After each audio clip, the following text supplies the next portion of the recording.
По собранието и коморите утре на ред дојде и владата. Сојузот на синдикати на Македонија продолжува со серијата блокади со барање за минималец од 600 евра и зголемување на сите останати плати за 100 евра.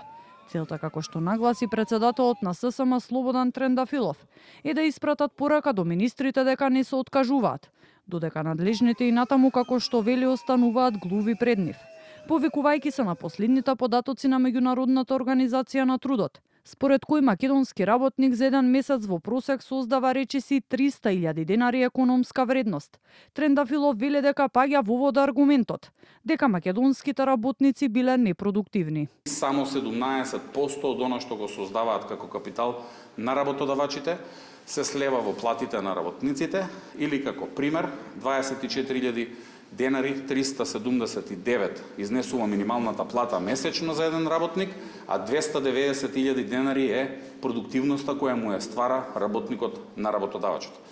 Сметаме дека после утрешната блокада ќе наидеме на разбирање од страна и на газдите и на работодавачите, затоа што видоа дека и покрај сите закани и покрај сите притисоци не се откажуваме и нема да се откажеме се дека не ја зголемат минималната плата и не ги зголемат останатите плати.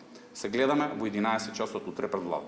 Следните чекори на синдикатот според најавите се организирање на генерален штрајк во јавниот и приватниот сектор на територијата на целата држава.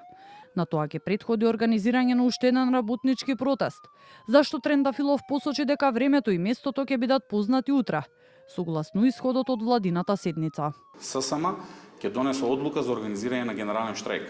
Со таа одлука, секој еден вработен и во јавниот и во приватниот сектор ќе биде заштитен. Генералниот штрајк според размислувањата треба да трае 24 часа. Барањето од работниците и размислувањето на дел од синдикатите да се организира уште еден голем работнички протест. Ставот на владата е дека синдикатите и работодавачите треба сами да се договорат за евентуално зголемување на минималната плата, во спротивно согласно актуелниот закон. Во март таа ќе се усогласи според зголемувањето на просечната плата и трошоците за живот лани и ќе порасне за околу 1500 денари од сегашните 24.400.